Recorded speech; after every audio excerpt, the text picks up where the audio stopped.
Existem momentos na vida que te partem em dois.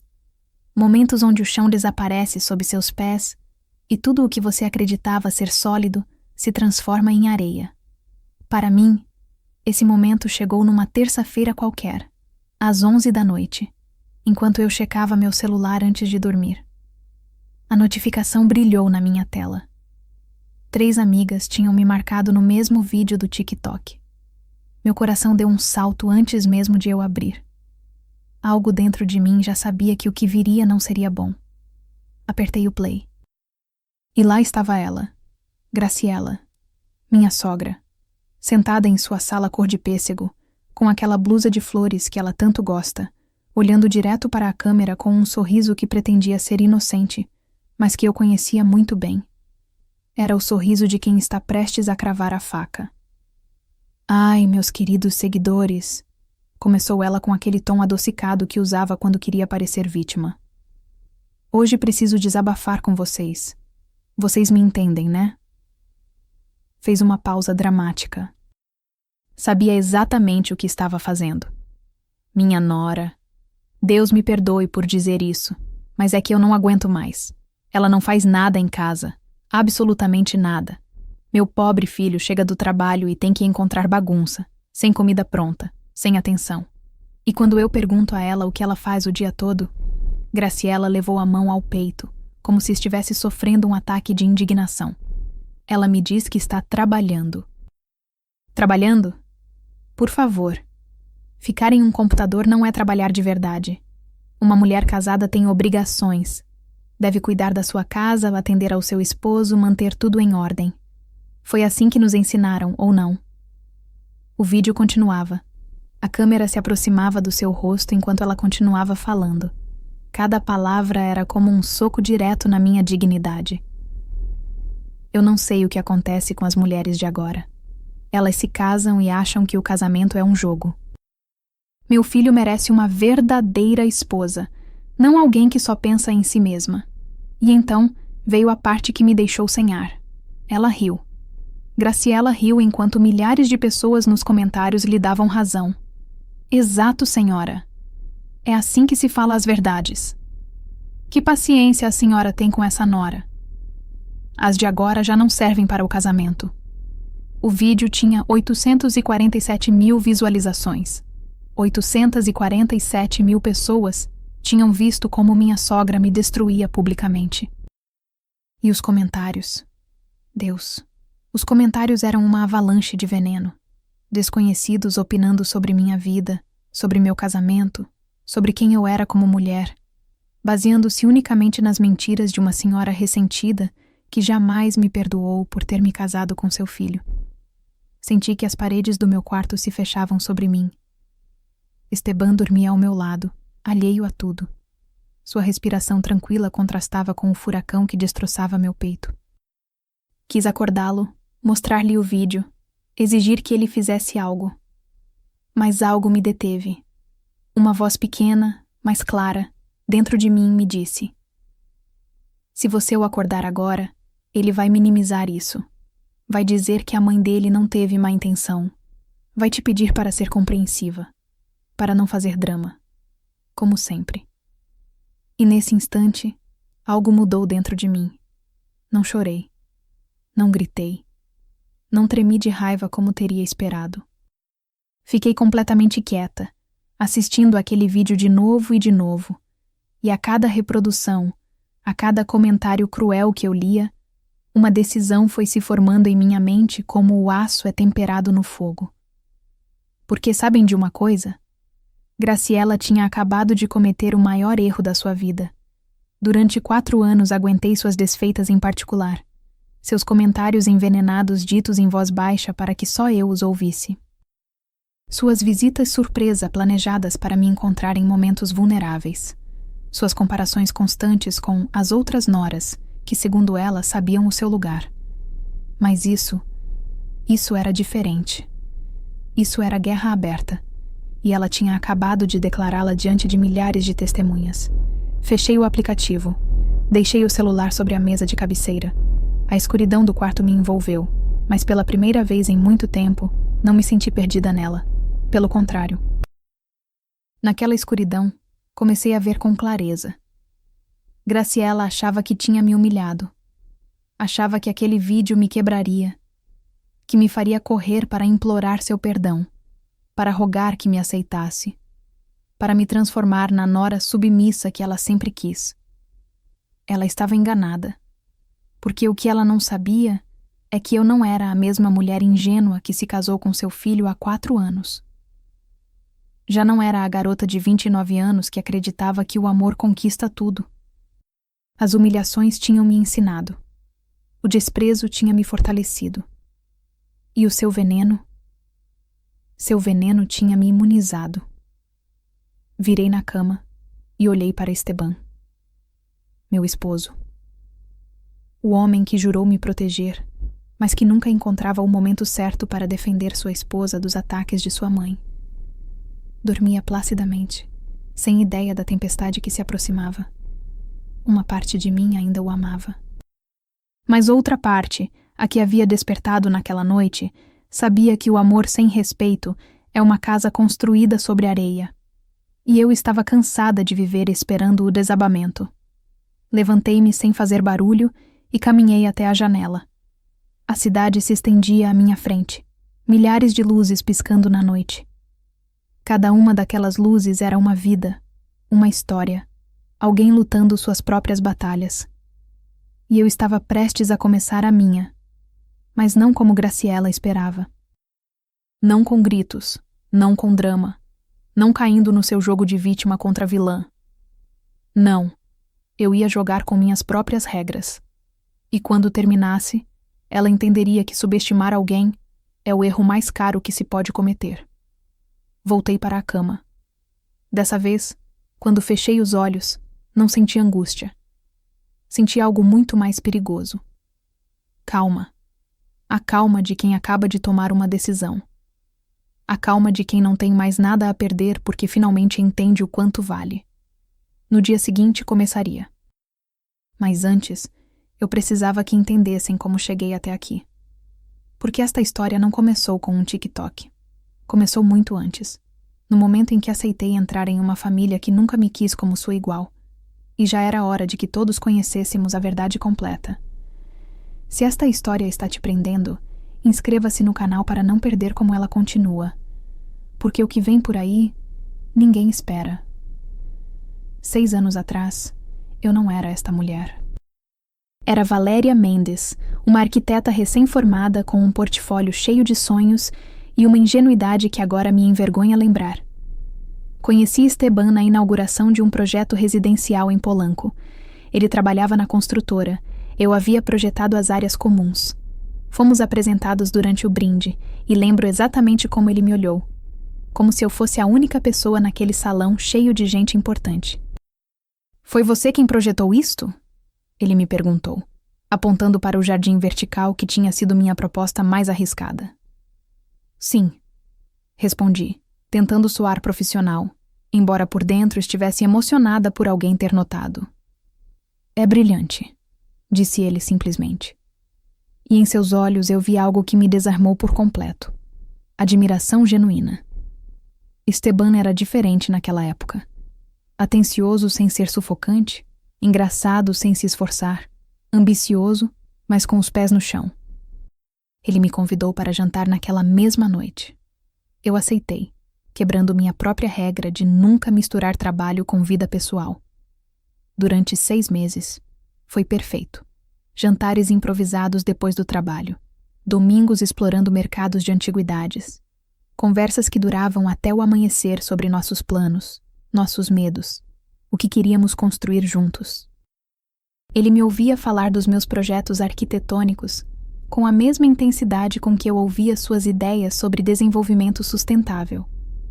Ele nunca mencionou muito sua família, apenas comentários vagos. "Minha mãe é muito tradicional", ou "Cresci numa casa onde minha mãe era o centro de tudo". Eu não dei importância. Todas as famílias têm suas particularidades, não é? Eu deveria ter prestado atenção àqueles sinais. A primeira vez que ele me levou para conhecer Graciela foi um domingo. A casa dela, no bairro Narvarte, cheirava a canela E há algo mais que não consegui identificar na hora, mas que agora reconheço perfeitamente. Tensão disfarçada de normalidade. Graciela abriu a porta com um sorriso que não chegava aos seus olhos. Ela me avaliou de cima a baixo em 2 segundos, e naquele olhar eu vi o veredito. Eu não era suficiente para o filho dela. Então você é a Valéria, disse ela, pronunciando meu nome como se fosse algo que precisasse ser limpo de sua boca. Esteban me falou de você. Entre. O almoço foi um teste que eu não sabia que estava fazendo. Graciela serviu mole poblano, e eu, querendo causar uma boa impressão, disse que estava delicioso. Sério? Respondeu ela com um sorriso afiado. Porque vejo que você mal provou. Não gosta de comida tradicional? Esteban interveio rapidamente. Mãe, a Valéria está tentando manter a forma. Pior erro. Graciela se endireitou como uma cobra pronta para atacar. Ah, então minha comida engorda? Interessante. Eu criei o Esteban com esta comida e olhe para ele, são e forte. O resto da tarde seguiu esse padrão. Cada coisa que eu dizia era interpretada, distorcida, usada contra mim. Quando mencionei que havia estudado arquitetura na UNAM, ela comentou: que bom que as mulheres agora podem estudar. Embora eu sempre tenha pensado que a verdadeira educação de uma mulher se dá no lar. Quando Esteban falou do meu último projeto, ela interrompeu. E isso te deixa tempo para cozinhar? Porque meu filho está acostumado a comer bem, sabe? Saí daquela casa sentindo que tinha corrido uma maratona emocional. No carro, finalmente disse a Esteban: sua mãe não gosta de mim. Ele pegou minha mão e riu. Não é pessoal, amor. Ela é assim com todas. É o jeito dela. Ela só precisa de tempo para te conhecer. Eu acreditei nessa mentira porque queria acreditar. Ficamos noivos 8 meses depois. Esteban fez o pedido durante um fim de semana em Vale de Bravo, em um pier ao pôr do sol. Foi romântico, pensado, perfeito. Eu disse sim sem hesitar. Quando contamos a Graciela, ela chorou. Mas não eram lágrimas de alegria. Meu bebê vai se casar, soluçou ela, agarrando-se a Esteban como se eu o estivesse arrancando dela. Você não será mais meu. Não vai mais precisar de mim. Mãe, sempre vou precisar de você, disse ele, e algo em seu tom me deixou desconfortável, como se eu fosse a intrusa naquela relação. O casamento foi há 4 anos. Uma cerimônia linda em uma fazenda em Querétaro. Eu havia planejado cada detalhe durante meses, mas o dia chegou e Graciela apareceu vestida de off-white. Off-white. Quando minha mãe me apontou isso, horrorizada, tentei minimizar. É o jeito dela de chamar a atenção. Não vou deixar que ela estrague meu dia. Mas ela estragou, só que de maneiras mais sutis. Durante a cerimônia, quando o padre perguntou se alguém se opunha, ela tossiu. Forte. Todo mundo se virou. Depois ela se desculpou entre lágrimas. Perdão, a emoção. No banquete, ela mudou os lugares nas mesas para se sentar entre Esteban e eu. E durante nossa primeira dança como casados, eu a vi na beira da pista, chorando, com Socorro a consolando. A lua de mel em Tulum foi interrompida 47 vezes. 47 ligações de Graciela em 5 dias. Preciso falar com meu filho. O Esteban está aí? Só queria saber se ele estava bem. E ele atendia. Toda. Maldita. Vez. Esse deveria ter sido o momento em que eu impus limites. Esse deveria ter sido o momento em que eu disse: ou ela ou eu. Mas eu não o fiz. Porque eu amava Esteban. E porque ainda acreditava que as coisas podiam melhorar. Como eu estava enganada. Porque o pior não tinha sido o casamento, nem as ligações, nem mesmo os comentários envenenados. O pior veio quando nos mudamos para nossa própria casa. E Graciela conseguiu as chaves. A casa era minha. Bom, legalmente era nossa, mas a entrada tinha sido paga por mim com a herança que meu avô Rodrigo me deixou. 52.000 pesos que ele havia economizado durante toda a sua vida vendendo autopeças em sua oficina na colônia Doctores. Para que você construa seu futuro, minha filha, ele me disse antes de morrer, colocando aquele envelope amarelo em minhas mãos. Não deixe ninguém tirar o que é seu. Quem me dera tivesse entendido o peso daquelas palavras naquela época. A casa ficava em Coyoacán, um apartamento de 2 quartos em um prédio dos anos 70, com varandas de ferro forjado e pisos de mosaico original. Não era enorme, mas era nosso. Passei semanas escolhendo cada detalhe. As cortinas cor de areia, as plantas em vasos de barro, a estante que eu mesma projetei. Era meu refúgio, meu espaço. O lugar onde finalmente Esteban e eu poderíamos ser apenas nós. Como fui ingênua. 2 semanas depois de nos mudarmos, a campainha tocou numa terça-feira, às 10 da manhã. Eu trabalhava de casa naquele dia, revisando plantas para uma reforma na Roma Norte. Abri a porta esperando o entregador. Era Graciela. Surpresa, minha filha, disse ela com aquele sorriso que nunca significava coisa boa. Em suas mãos, ela trazia uma panela fumegante. Eu te trouxe canja de galinha. Sei que você não tem tempo de cozinhar com tudo isso do trabalho.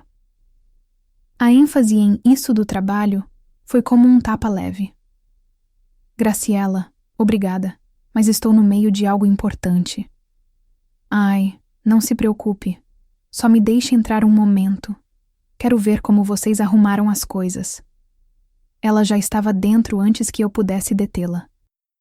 Ela percorreu o apartamento com olhos de inspetora. Tocava as cortinas, mexia nas almofadas, abria os armários da cozinha.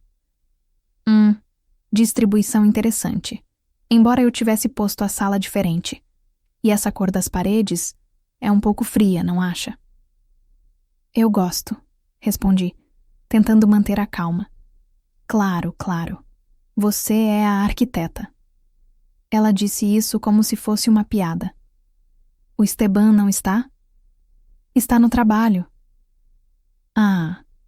Ela pareceu genuinamente decepcionada por seu filho não estar ali. Só vim trazer isso e... Ela tirou algo da bolsa. Um molho de chaves. Esteban me deu uma cópia, caso haja alguma emergência. Meu sangue congelou. Esteban te deu chaves? Sim, minha filha. É lógico. Eu sou a mãe dele. E se acontecer algo com vocês e precisarem de ajuda? Ela guardou as chaves antes que eu pudesse reagir. Bom, vou te deixar trabalhar. Virei mais vezes agora que tenho como entrar sem te incomodar.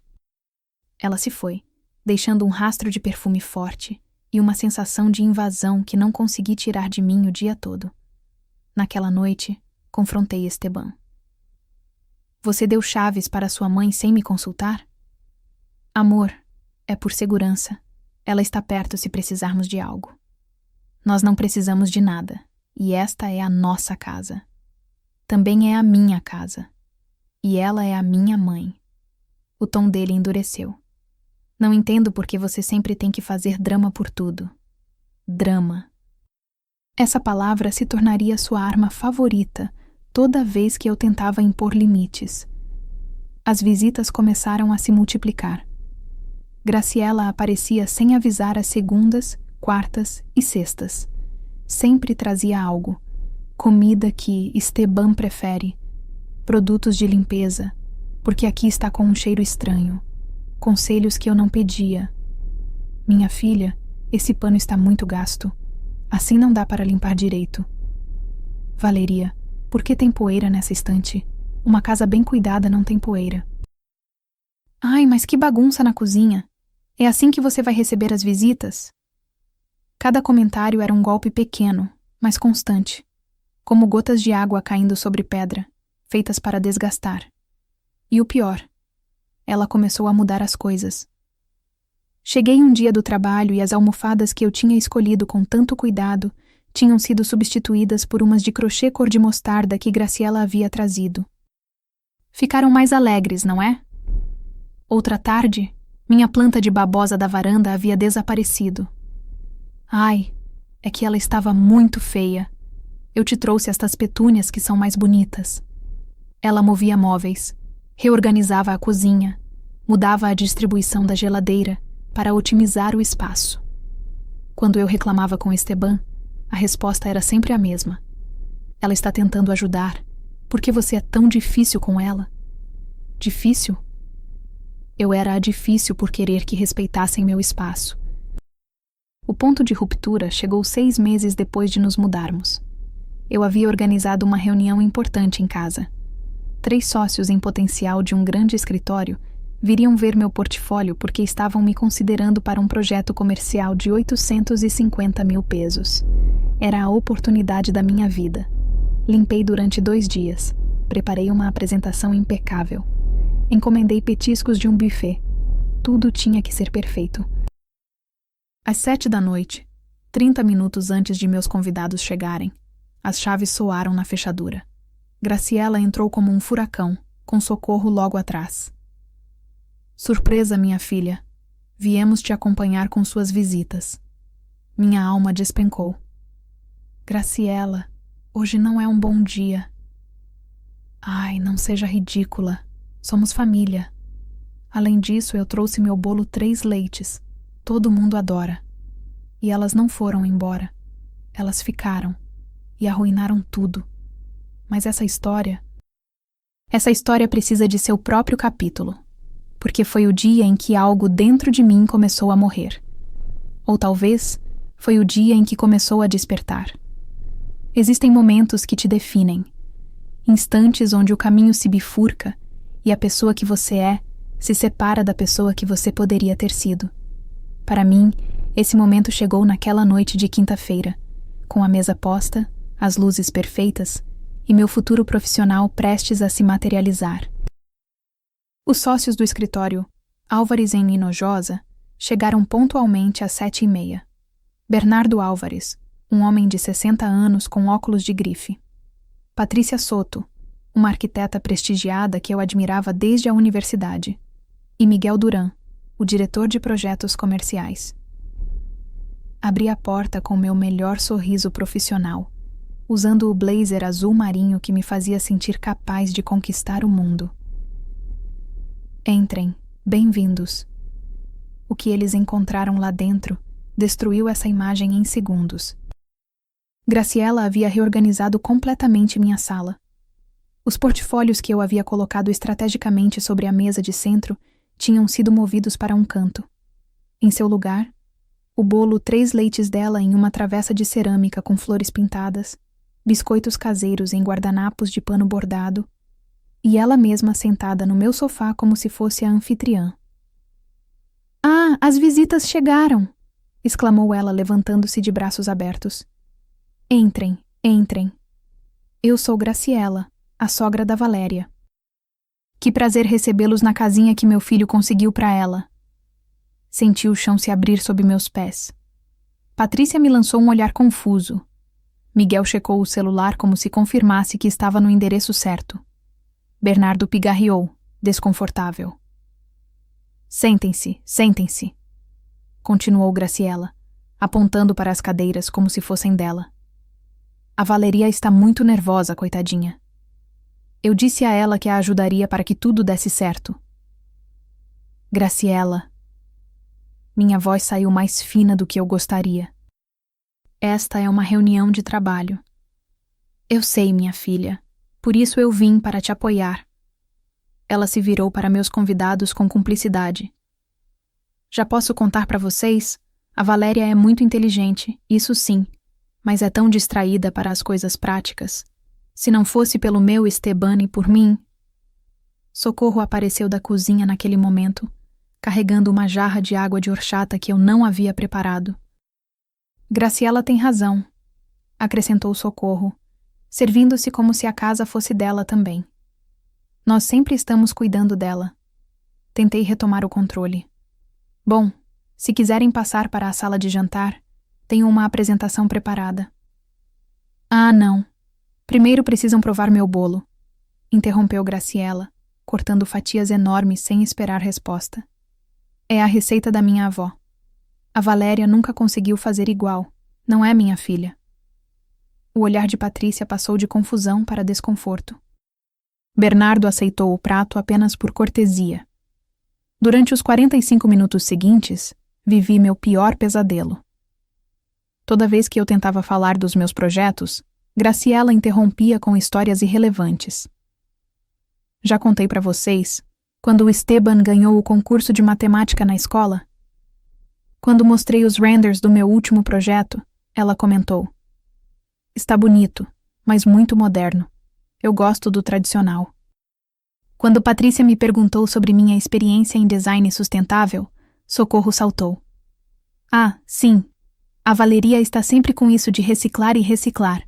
Eu digo a ela que é mais fácil comprar novo." E o pior, o absolutamente pior, foi quando Bernardo perguntou sobre minha disponibilidade de tempo para um projeto dessa magnitude. "Bom, aí eu já não sei", disse Graciela antes que eu pudesse responder. "A Valeria tem muitas distrações. Além disso, ela é casada. Não acho que meu filho queira que ela fique fora de casa tanto tempo. Um casamento precisa de atenção, não acham?" Eu vi Patrícia fechar seu caderno. Miguel checou o relógio. Bernardo largou o garfo sobre o prato de bolo quase intacto. "Acho que é melhor reagendarmos isso", disse Bernardo, levantando-se. "Para quando você tiver mais privacidade." O que ele queria dizer era: até que você possa provar que é profissional. Eles foram embora 20 minutos depois. Acompanhei-os até a porta com as bochechas queimando de vergonha. Patrícia colocou a mão no meu ombro brevemente. Não disse nada, mas em seus olhos eu vi pena. Pena que doía mais do que qualquer reprovação.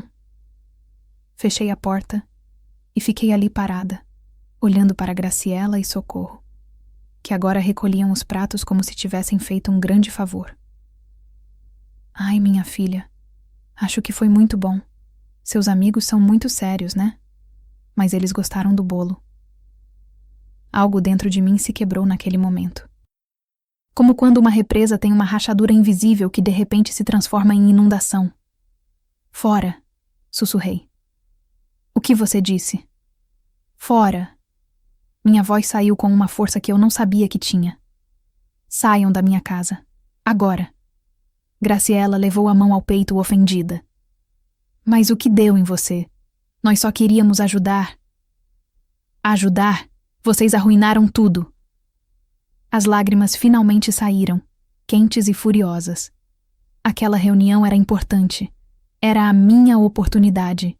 E você? "Ah, por favor, se eles fossem te dar esse trabalho, sua sogra não teria feito diferença." O tom dela mudou, mostrando finalmente seu verdadeiro rosto.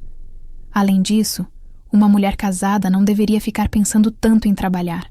Deveria estar cuidando do meu filho, desta casa.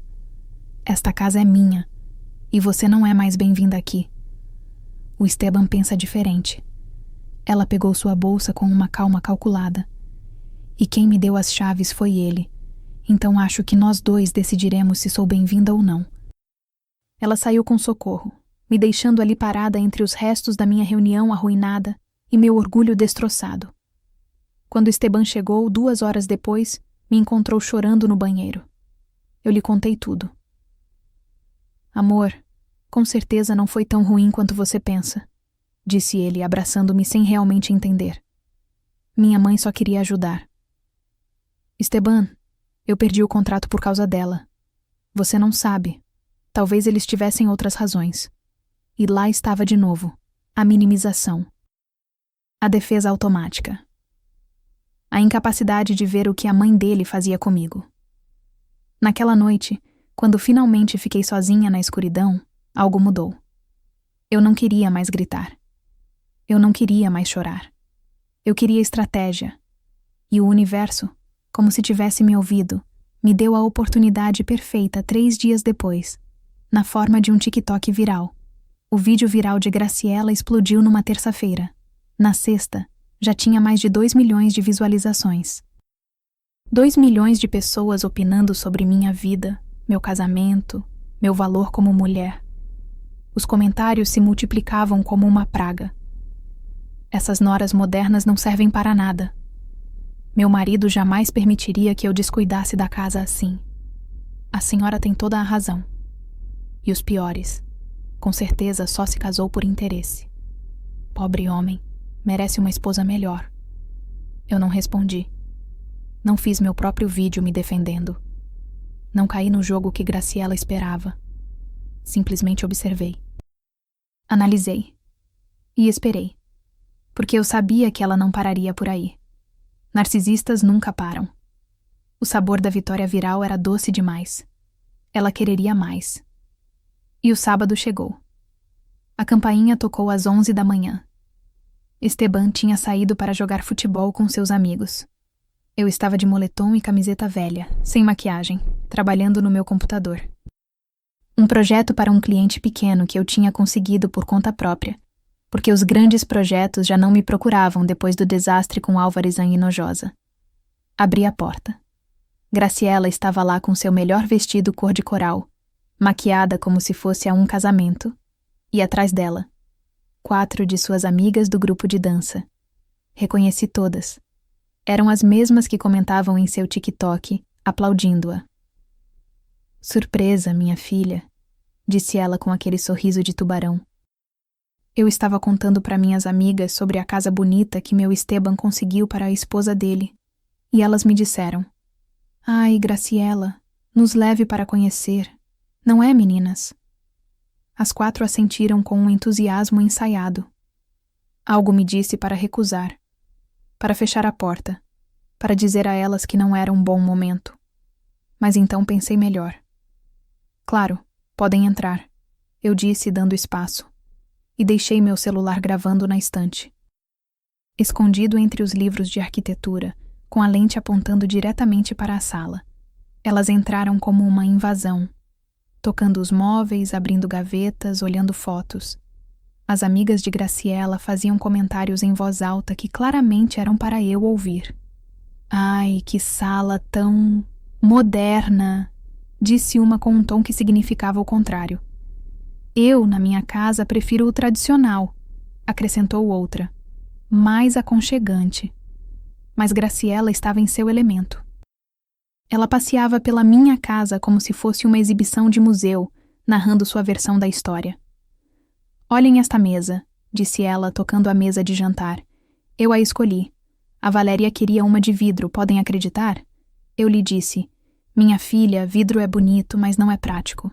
E como sempre, ela me ouviu. Mentira. Eu havia escolhido aquela mesa de madeira de carvalho. Graciela nem estava presente quando a compramos. Ela continuou pelo apartamento. Na cozinha. Esta louça foi minha mãe que me deu quando o Esteban se casou, porque ela sabia que a Valéria não tinha nada. Outra mentira. Aquela louça eu comprei na Liverpool, com o desconto de funcionário de uma amiga. Mas o pior veio quando entraram no quarto principal, no meu espaço privado. Olhem que bagunça. Graciela apontou para a cama desarrumada. Eu já disse a ela 1000 vezes. Uma cama desarrumada é sinal de uma mulher preguiçosa. Mas, enfim, as de agora já não têm disciplina. Uma de suas amigas riu. Ai, Graciela, que paciência você tem. Eu faço pelo meu filho, respondeu ela com aquele tom de mártir que tanto gostava de usar. Esteban merece coisa melhor.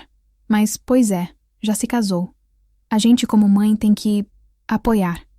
Mesmo que seja difícil ver como ele vive. Eu fiquei no batente da porta, observando-as, sem dizer nada, apenas olhando. E então chegou o momento que eu estava esperando. Uma das amigas, a mais intrometida, apontou para a escritura da propriedade que eu havia deixado acidentalmente sobre a mesa de cabeceira. E o que é isto? Graciela pegou sem pedir permissão. Seus olhos escanearam o documento. Ah, sim, os papéis da casa. Claro, meu Esteban colocou tudo no nome dela por questões fiscais. Mas a entrada pagamos nós, o pai dele e eu. Queríamos garantir que nosso filho tivesse um patrimônio. As 4 amigas assentiram, impressionadas com a generosidade de Graciela.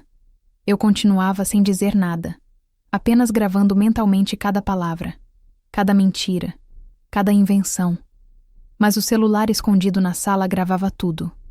A verdade, continuou Graciela, sentando-se na minha cama como se fosse dela. É que não sei o que a Valéria faz o dia todo. Diz que trabalha, mas eu nunca vejo resultados. É o Esteban quem paga todas as contas. Ela só está aqui. Ai, mas que injustiça, disse uma das amigas. Seu filho merece uma mulher que o valorize. Eu sei, por isso fiz aquele vídeo. Alguém tinha que dizer a verdade. Graciela me olhou diretamente com desafio nos olhos. E se alguém não gostar, pois que aguente. As 5 riram, como hienas ao redor de uma presa. Naquele momento, algo em meu rosto deve ter mudado, porque Graciela parou de rir. O quê? Ela me perguntou. Eu sorri. Um sorriso pequeno, tranquilo. O sorriso de quem tem todas as cartas na mão. Nada, Graciela. Só estava pensando como é interessante as pessoas inventarem histórias. Mas enfim, acho que a visita terminou. Tenho trabalho a fazer. Ah, sim. O seu trabalho, disse ela com sarcasmo, levantando-se. Bom, meninas, já viram. É assim que vive a nora moderna. Sem esforço, sem dedicação, mas com todos os benefícios. Elas se foram entre risos e comentários que eu já não ouvi. Fechei a porta e tranquei.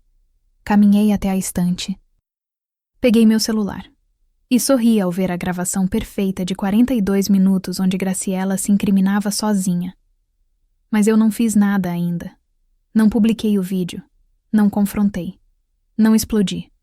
Porque eu havia aprendido algo importante. A vingança fria é mais eficaz que a raiva quente.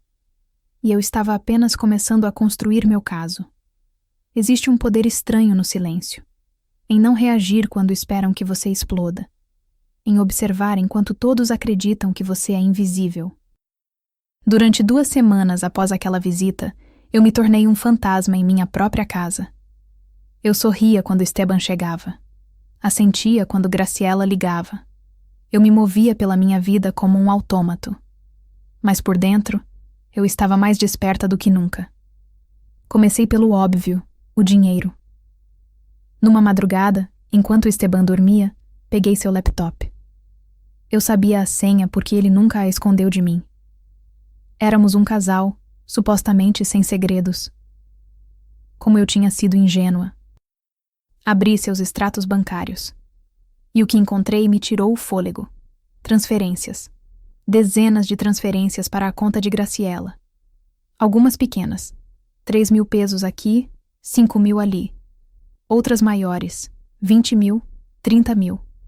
Uma de 50.000 pesos com a descrição. Para mamãe, concertos casa. Somei tudo com mãos trêmulas.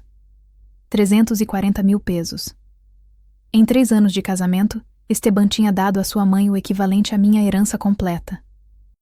O dinheiro com o qual havíamos comprado esta casa, o dinheiro do vovô Rodrigo, e ele nunca me disse.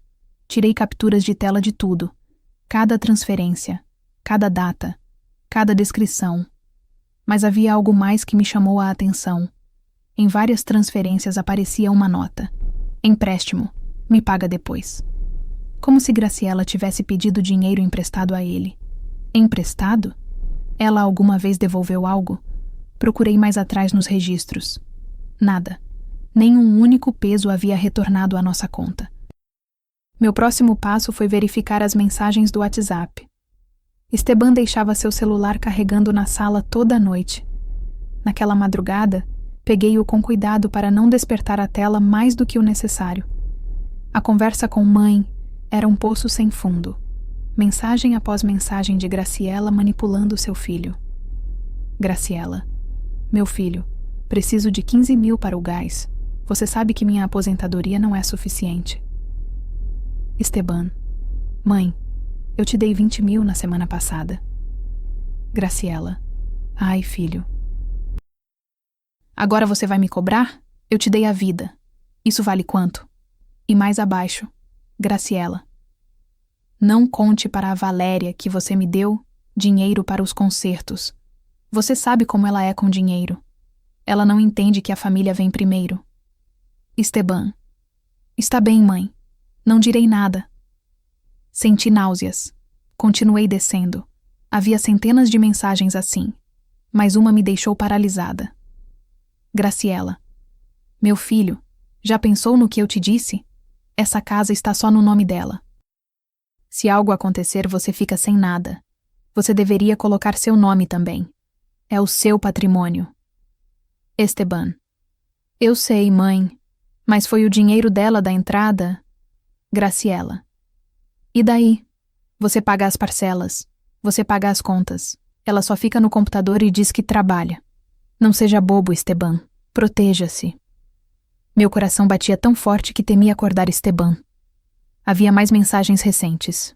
Graciela. Eu vi o TikTok que você me pediu para apagar. Por que você quer apagar? As pessoas estão do meu lado. Esteban. Mãe, a Valeria está chateada. É melhor tirar. Graciela. Seu problema é que você tem medo da sua esposa. Um homem de verdade põe ordem em sua casa. Esteban. Não é isso. Graciela. Então me prove. Diga a ela que sou sua mãe e que ela deve me respeitar.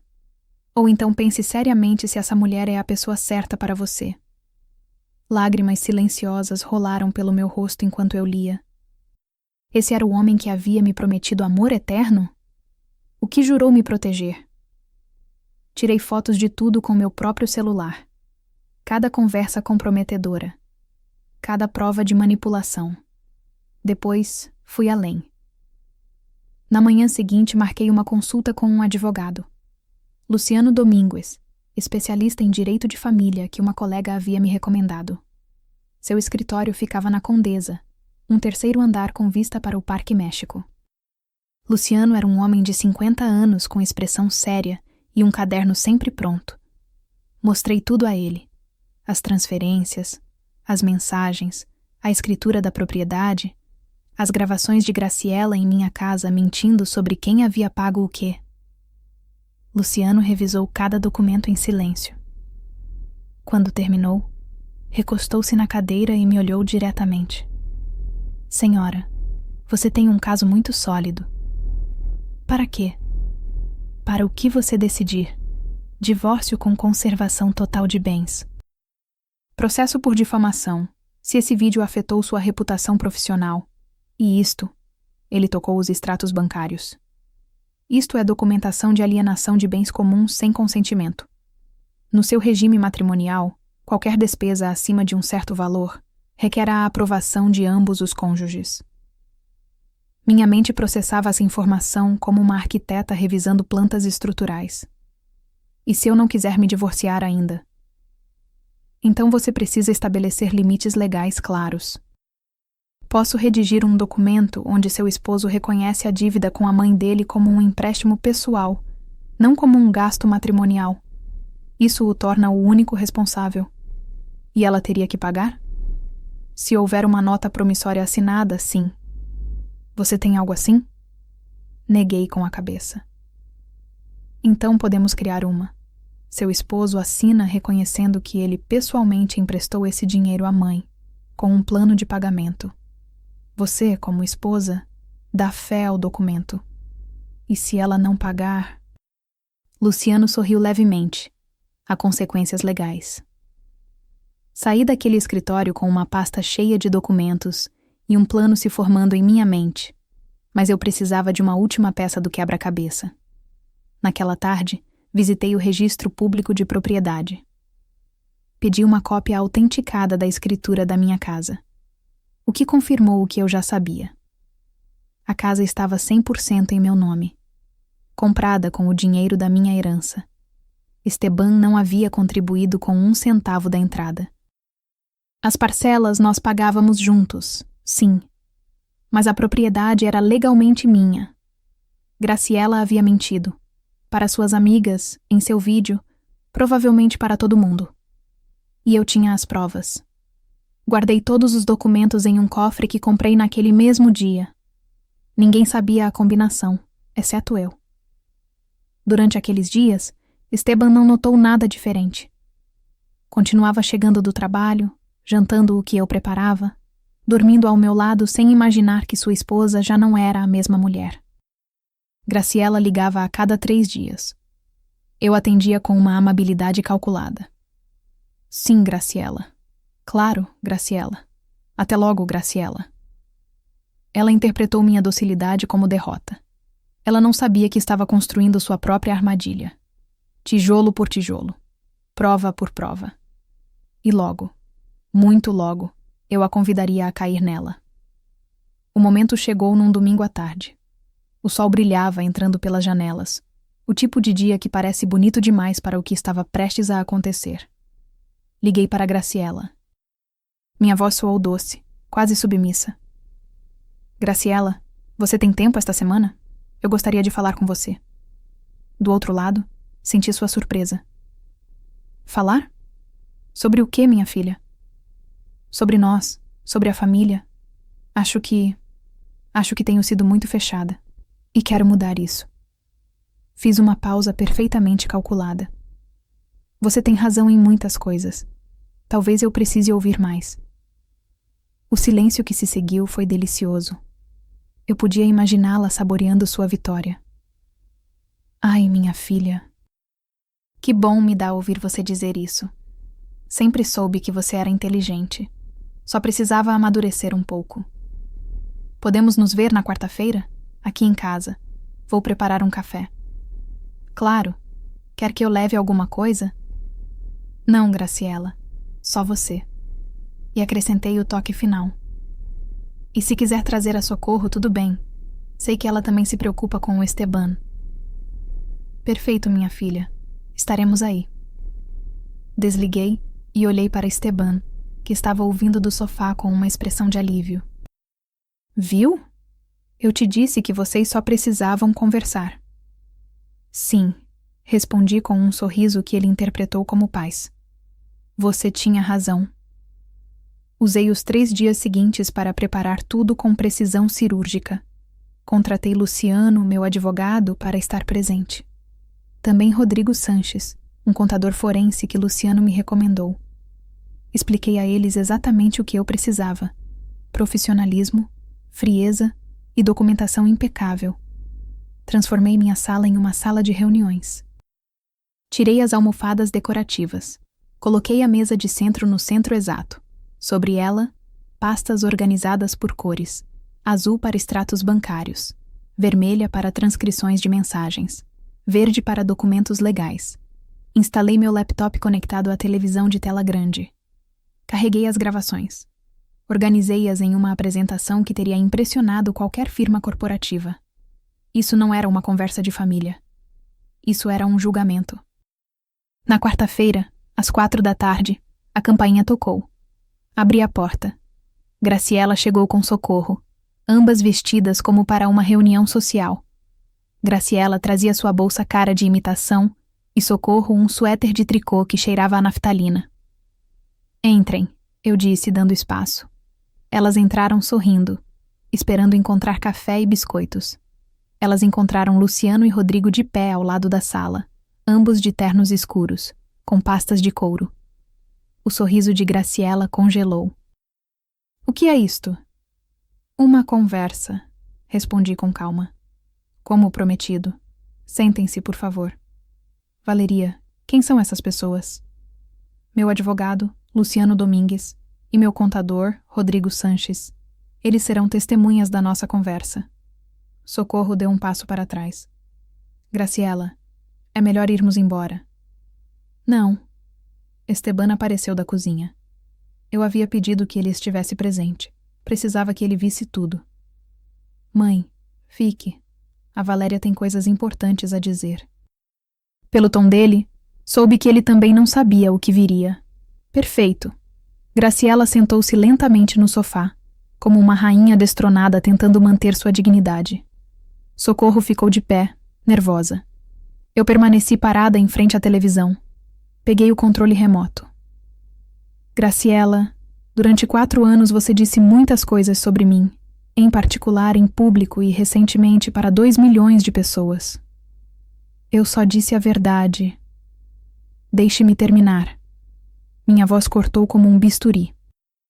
Hoje você vai ouvir a minha verdade. E não com palavras, com provas. Apertei o play. A tela se iluminou com o TikTok viral. O volume encheu a sala. Minha nora não faz mais nada.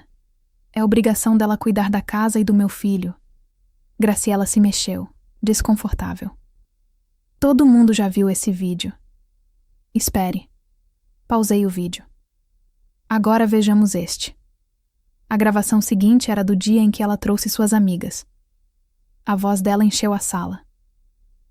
Os papéis da casa. Meu Esteban colocou tudo no nome dela por questões fiscais. Mas a entrada pagamos nós. Vi a cor sumir do rosto dela. Você me gravou? Documentei. Corrigi. Como você me documentou. Mas com uma diferença. Eu não estava mentindo. Luciano se adiantou, colocando documentos sobre a mesa. Senhora Graciela, esta é a escritura autenticada deste imóvel. Como pode ver, a única proprietária é a senhora Valéria Mendes. A compra foi realizada com fundos de sua herança pessoal. Não há contribuição financeira do senhor Esteban Ramírez na entrada. Graciela abriu a boca, mas nenhum som saiu. Rodrigo, o contador, tomou a palavra com voz profissional e distante. Adicionalmente, revisamos os movimentos bancários da conta do senhor Ramírez. Nos últimos 3 anos, foram realizadas transferências para o seu nome, senhora, num total de 340 mil pesos. Esteban se endireitou. O quê? 340 mil pesos. Repeti, olhando diretamente para ele. Que você deu para sua mãe sem me consultar, sem que eu soubesse. Enquanto ela dizia publicamente que eu era uma sustentada. Esteban, meu filho. Graciela tentou pegar a mão dele, mas ele a retirou. É verdade, mãe.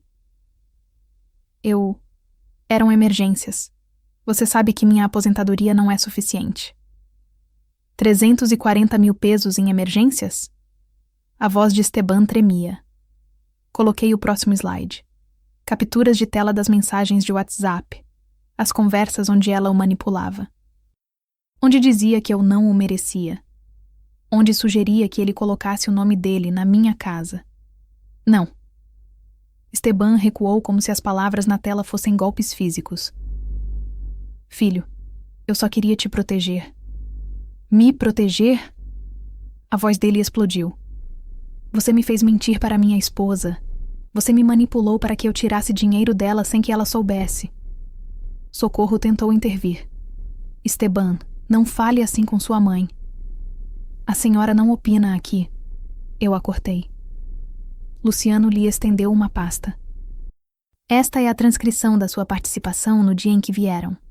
A senhora também mentiu sobre múltiplos elementos desta propriedade. O silêncio era denso, sufocante. Então soltei a bomba final. Graciela, você e Esteban vão assinar um documento hoje. Uma nota promissória onde você reconhece uma dívida de 340 mil pesos. Você pagará em parcelas mensais de 15 mil pesos durante 23 meses. Você está louca. Eu não vou assinar nada. Então, minha voz se tornou puro aço. Entrarei com um processo por difamação, anexando este vídeo onde você mente sobre a propriedade desta casa. Também iniciarei procedimentos legais por alienação fraudulenta de bens matrimoniais. Luciano assentiu. Tudo está preparado, senhora Graciela. A senhora decide. Assina ou nos vemos nos tribunais. O silêncio naquela sala era do tipo que dói. O tipo que se sente fisicamente, como se o próprio ar tivesse se solidificado. Graciela me olhava com uma mistura de ódio e incredulidade que eu nunca antes tinha visto em seus olhos. Não era mais a sogra manipuladora com máscara de preocupação. Era uma mulher encurralada, exposta, e ela sabia disso. Você não pode fazer isso comigo, ela sussurrou finalmente. Posso, e vou. Sentei-me à frente dela, olhando-a diretamente. Durante 4 anos aguentei seus desprezos. Seus comentários envenenados. Suas visitas planejadas para me fazer sentir pequena na minha própria casa. Mas quando você postou aquele vídeo, quando me humilhou diante de milhões de pessoas, você cruzou uma linha. Você mentiu. Minha voz subiu um tom. Você disse que eu não fazia nada, que eu era uma sustentada, Que você pagou por esta casa. Cada palavra foi mentira. E as pessoas acreditaram em você, Graciela. Eu perdi trabalhos por causa daquele vídeo. Perdi oportunidades. Minha reputação profissional foi destruída porque você precisava se sentir importante. Socorro interveio com voz trêmula. Valeria, entendo que você esteja chateada, mas isso é excessivo. É a sua sogra. E eu sou a nora dela. Não a empregada dela. Não a inimiga dela. Não sua concorrente pelo amor de Esteban. Virei-me para ela. E você, Socorro, foi cúmplice. Veio à minha casa, comeu da minha comida e me apunhalou pelas costas com cada comentário. Socorro baixou o olhar. Esteban continuava de pé junto à janela, olhando as capturas de tela na televisão, suas mensagens com a mãe, a evidência de anos de manipulação. Eu não posso acreditar que... Sua voz falhou. Mãe, você esteve me usando esse tempo todo? Não, meu filho. Eu te amo. Tudo o que fiz foi para o seu bem. Para o meu bem? Ele se virou para ela com os olhos brilhando. Fazer-me mentir para minha esposa era para o meu bem? Roubar nosso dinheiro era para o meu bem? Destruir a carreira dela publicamente era para o meu bem? Ela não é boa para você. Chega! O grito de Esteban fez todos nós pularmos. Chega, mãe. Por favor, já chega. Era a primeira vez em 4 anos que eu o via enfrentar sua mãe de verdade. Graciela tentou mudar de tática. As lágrimas começaram a rolar por seu rosto. Aquele velho recurso que sempre funcionava com seu filho. Esteban, me perdoe. Eu sou sua mãe. Cometi erros, sim, mas fiz porque te amo. Porque não quero que você sofra como eu sofri com seu pai. Não meta meu pai nisso. Ele me deixou sem nada, lembra? E eu jurei que cuidaria de você sempre, que nunca lhe faltaria nada. E você acabou se tornando o que odiava, disse Esteban com voz embargada. Uma manipuladora. O golpe foi brutal. Vi Graciela se encolher como se tivesse levado um tapa. Luciano pigarreou, trazendo-nos de volta ao assunto legal. Senhora Graciela, preciso da sua resposta. A senhora assina a nota promissória ou procedemos pela via legal? Ela me olhou com puro veneno. É isso que você quer? Destruir sua família? Eu não destruí nada, respondi com uma calma que me surpreendeu. Você o fez quando decidiu que sua necessidade de controlar seu filho era mais importante que a felicidade dele. Quando decidiu que me humilhar publicamente era aceitável. Quando decidiu que esta casa, que eu comprei com o dinheiro do meu avô morto, era sua para reivindicar. Peguei a nota promissória que Luciano havia preparado e a coloquei na frente dela. 15.000 pesos mensais durante 23 meses. É menos do que você tirou do Esteban, mas é o que posso aceitar, considerando sua situação econômica real. Eu não tenho esse dinheiro. Então arranje, venda algo, trabalhe, peça empréstimos para aquelas amigas que tanto te aplaudem no TikTok. Minha voz endureceu. Ou aceite as consequências legais.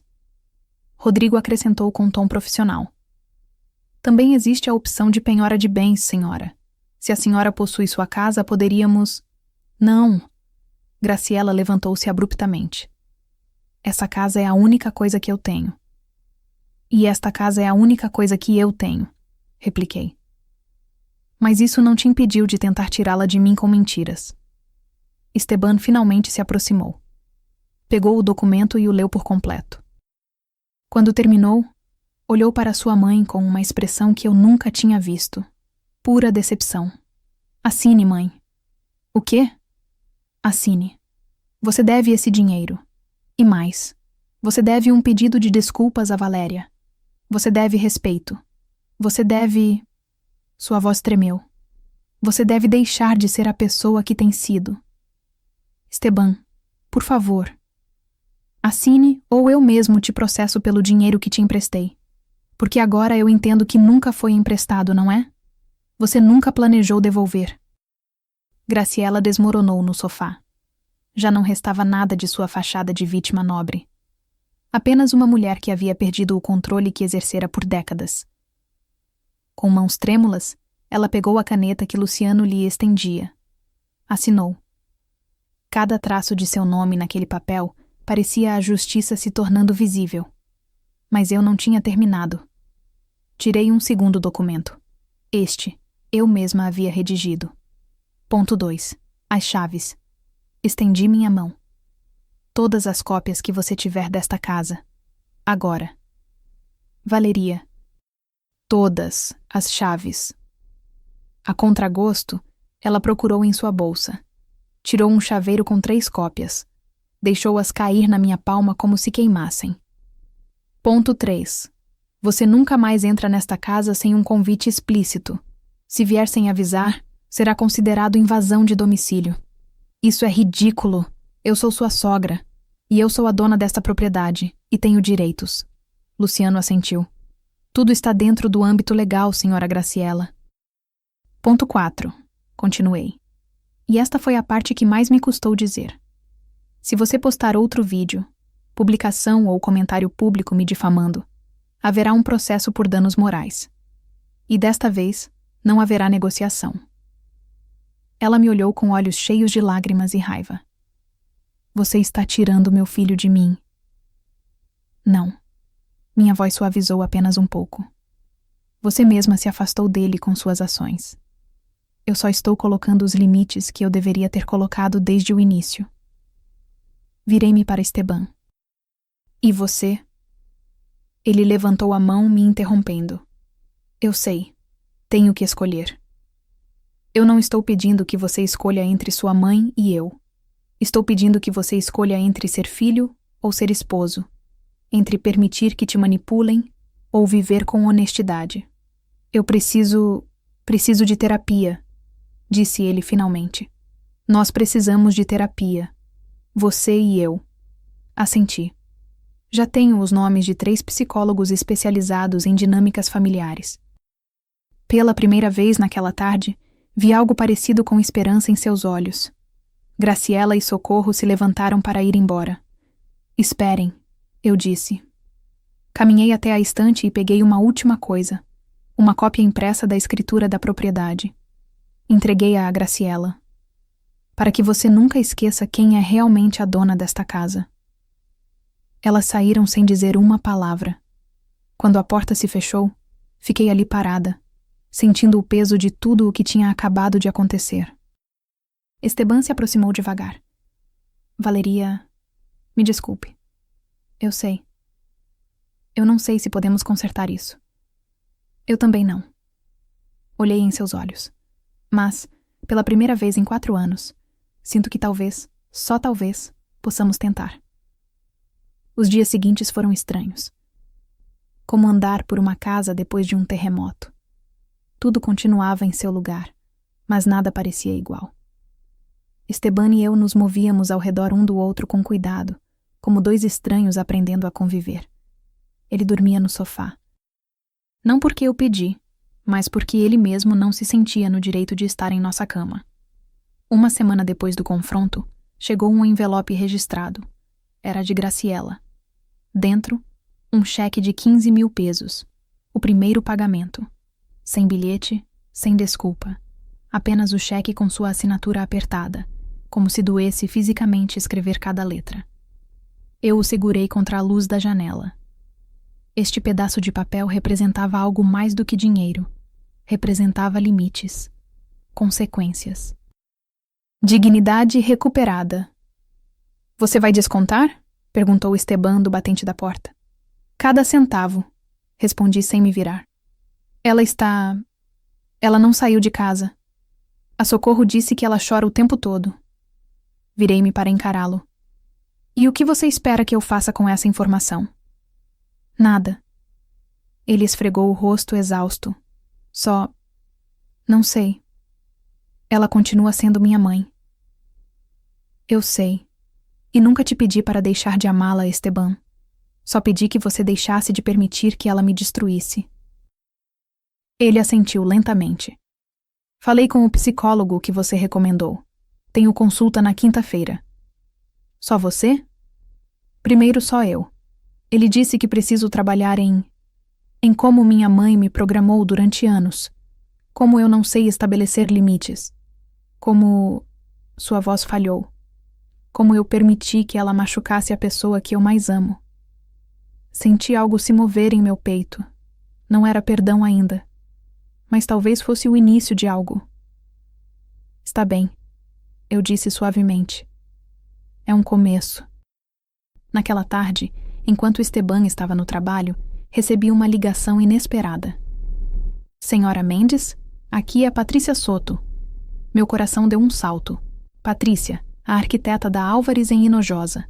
A reunião que Graciela havia arruinado. Senhora Soto, que surpresa! Olhe, vou ser direta. Vi seu perfil atualizado no LinkedIn. E também...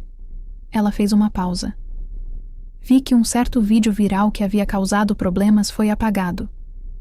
Graciela havia apagado o TikTok 2 dias depois da nossa reunião. Sem explicação, sem desculpa pública. Simplesmente o excluiu e desativou sua conta. Não fui eu quem apagou, esclareci. Eu sei. Investiguei um pouco e entendi o contexto. Patrícia respirou fundo. O que quero lhe dizer é que naquele dia nós não recusamos sua proposta por causa do seu trabalho.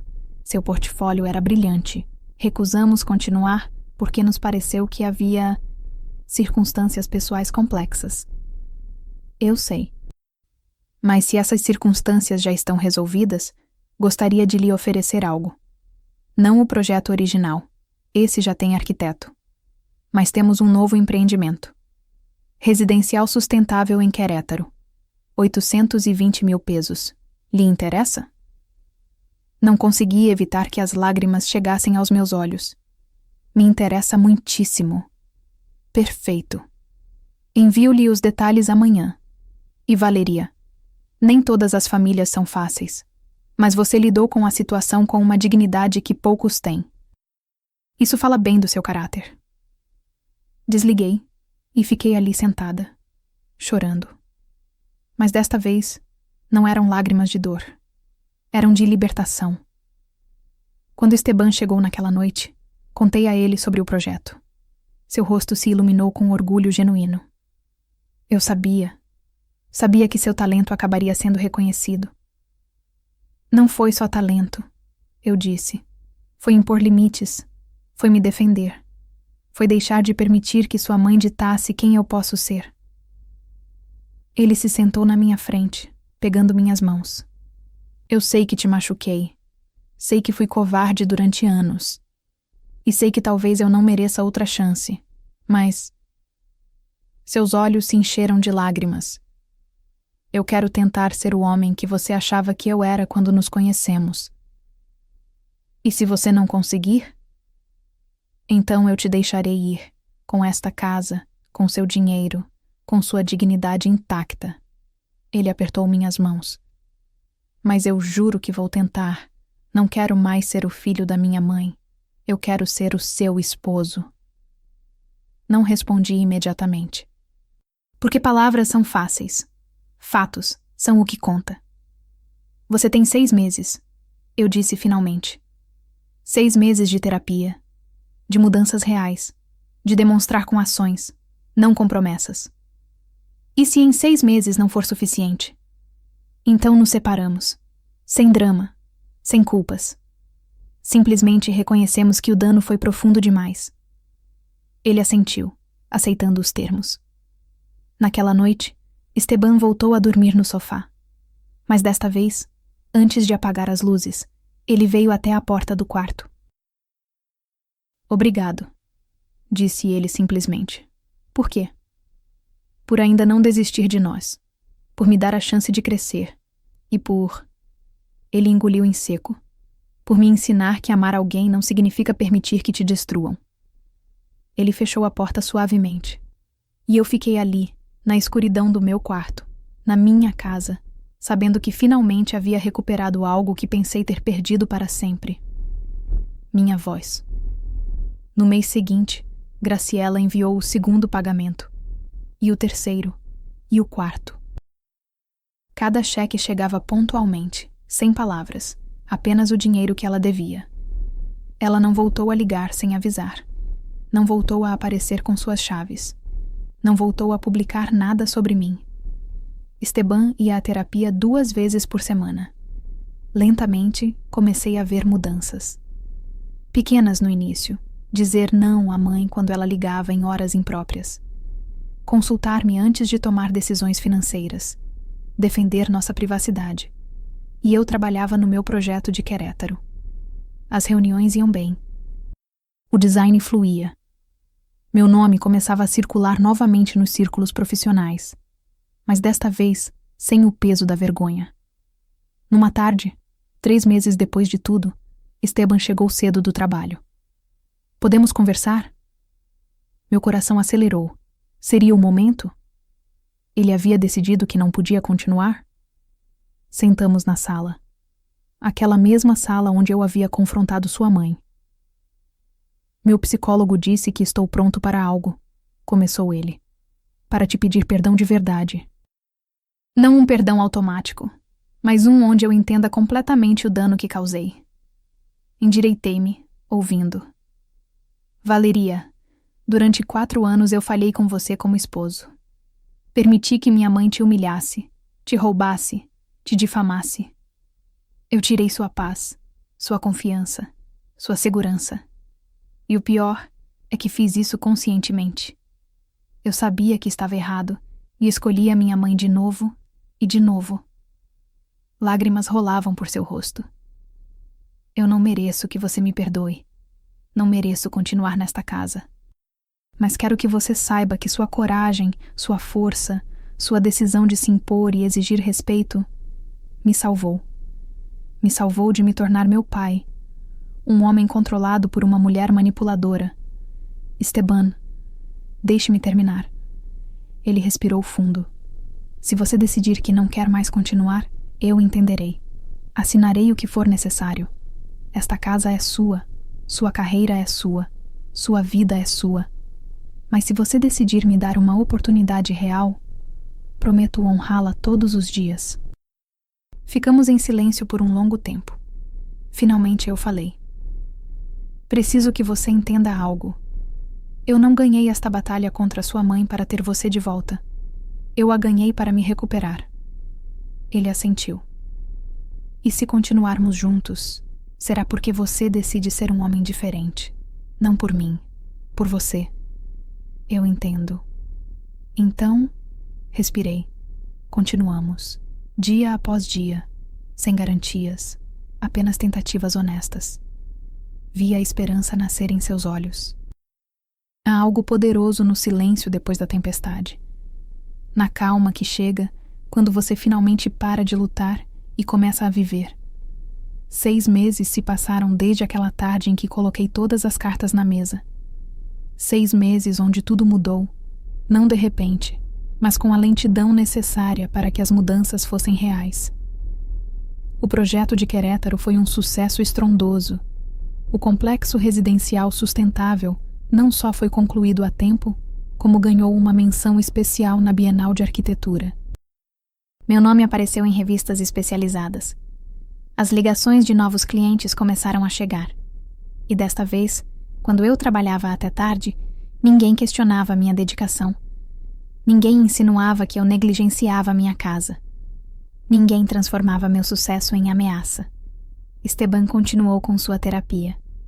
Já não eram 2 sessões semanais, mas ele continuava indo a cada 15 dias. Aprendeu a reconhecer os padrões de manipulação. Aprendeu a dizer não, sem culpa.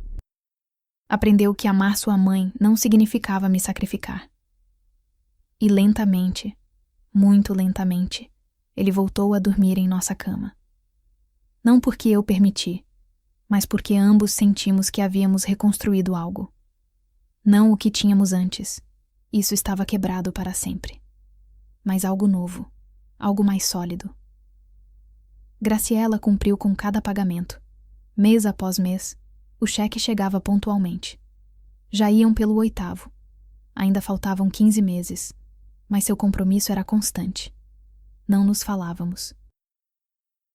Não nos visitávamos. Mas havia algo naquela distância que era mais saudável do que toda a proximidade forçada de antes. Num sábado de manhã, enquanto eu tomava café na varanda, meu celular tocou. Era um número desconhecido. Valeria Mendes? Sim, sou eu. Aqui é Diana Cortez, do escritório de Patrícia Soto. Tenho uma proposta incomum para você. Meu coração acelerou. Do que se trata? Estamos organizando um painel sobre mulheres na arquitetura. Queremos que você fale sobre como superou obstáculos profissionais e pessoais para se estabelecer na indústria. Fiquei muda. Você. Patrícia insiste. Ela disse que sua história precisa ser contada. Não os detalhes privados, claro. Mas sim a mensagem. Como uma mulher pode se reconstruir profissionalmente depois de enfrentar situações complicadas. Aceitei sem pensar 2 vezes. O painel foi 3 semanas depois, em um auditório do Museu Tamayo. 200 pessoas compareceram. A maioria, mulheres arquitetas, engenheiras, designers que haviam enfrentado suas próprias batalhas. Quando chegou minha vez de falar, olhei para o público e respirei fundo. Meu nome é Valeria Mendes, e durante anos deixei que outra pessoa definisse o meu valor. Contei minha história. Não mencionei nomes, não dei detalhes específicos, mas falei sobre a manipulação emocional, sobre como o abuso nem sempre é físico, sobre como recuperar sua voz quando te ensinaram a permanecer calada. O ponto de virada, eu disse, olhando especialmente para as mulheres jovens nas primeiras fileiras. Não foi quando me irritei. Foi quando parei de esperar que os outros me defendessem e decidi me defender sozinha. Quando entendi que estabelecer limites não me tornava cruel, me tornava humana. A ovação que se seguiu me fez chorar. Porque eu não estava sozinha. Havia centenas, milhares de mulheres vivendo versões da minha história. Depois do painel, uma garota de uns 25 anos se aproximou de mim timidamente. Senhora Mendes, eu estou vivendo algo parecido com minha sogra, e sempre pensei que a culpa era minha, que eu não era suficiente, mas ouvi-la hoje. Seus olhos se encheram de lágrimas. Me fez entender que não estou louca. Eu a abracei, e naquele abraço senti toda a dor que eu mesma havia carregado. Você não está louca, sussurrei para ela. Você está aprendendo a se valorizar. E isso é a coisa mais difícil e mais importante que você fará na sua vida. Naquela noite, quando cheguei em casa, Esteban havia preparado o jantar. Nada elaborado, apenas macarrão com legumes, mas o gesto era enorme. Como foi? Perguntou ele enquanto servia os pratos. Poderoso. Jantamos falando sobre o painel, sobre os novos projetos que me haviam oferecido, sobre seus próprios avanços na terapia. Era uma conversa normal, cotidiana. O tipo de conversa que antes era impossível porque sempre havia uma ligação de Graciela interrompendo, ou um comentário envenenado flutuando no ambiente. Depois de jantar, enquanto lavávamos a louça juntos, Esteban disse algo que me surpreendeu. Minha mãe perguntou por você. Fiquei tensa automaticamente. O que ela disse? Que viu seu nome em uma revista de arquitetura. Que o projeto de Querétaro parecia impressionante. Ele fez uma pausa. E que talvez algum dia, se você quisesse, ela gostaria de se desculpar de verdade. E o que você disse a ela? Que não dependia de mim. Que se ela quisesse consertar as coisas com você, teria que conquistar esse direito, que eu não seria mais a ponte entre vocês. Senti algo se afrouxar em meu peito. Orgulho, talvez. Ou alívio. Sabe o que foi o mais difícil de tudo isso? Eu disse, secando um prato. Não foi enfrentá-la. Foi perceber que você precisava aprender a ser um esposo. E que eu precisava aprender que exigir respeito não me tornava uma pessoa má. Eu sinto muito, disse ele pela 1000ª vez. Mas desta vez soou diferente. Maduro. Real. Eu sei. Naquela noite, antes de dormir, parei em frente à lareira. O quadro que eu havia pendurado depois do confronto continuava ali. Uma mulher de costas, olhando para o horizonte, com o vento movendo seus cabelos. Eu o havia comprado em uma pequena galeria em Coyoacán. A artista me disse: chama-se Depois da Tempestade. É sobre renascer. E era exatamente isso que eu tinha feito. Não renasci sendo a mesma Valéria que se casou há 4 anos, ingênua e disposta a agradar. Renasci sendo alguém mais forte, mais sábia, mais consciente do seu próprio valor. Virei-me para Esteban, que já estava deitado, lendo. Sabe o que eu aprendi? O quê? Que o amor não é suficiente. Também é preciso respeito, limites claros e a coragem de defender o que é seu. Sua paz, sua dignidade, seu espaço. Ele fechou o livro e me olhou com aqueles olhos que um dia me fizeram acreditar que podíamos com tudo. E agora? Você acha que podemos com tudo? Agora, respondi, deitando-me ao seu lado. Acho que podemos lidar com o que for preciso. Porque não estou mais esperando que você me resgate. Eu já me resgatei sozinha. E isso muda todo o jogo. Apagamos as luzes. E pela primeira vez em 4 anos dormi sem peso no peito. Sem medo de que no dia seguinte alguém invadisse meu espaço. Sem ansiedade de não ser suficiente. Porque finalmente entendi a lição mais importante. A verdadeira riqueza não está no que você possui. Está no que você não permite que tirem de você. Sua voz, sua dignidade, seu direito de existir em paz. E isso ninguém nunca mais me tiraria. Se esta história tocou seu coração, se alguma vez você já se sentiu invisível em sua própria vida, deixe seu comentário. Conte-me de onde você está nos ouvindo e que parte desta história ressoou mais com você. Dê um like se você acredita que estabelecer limites é um ato de amor próprio e inscreva-se para mais histórias de mulheres que decidiram recuperar suas vidas. Porque todos nós merecemos viver com dignidade. Todos nós merecemos ser ouvidos. E todos nós merecemos construir a vida que nos pertence.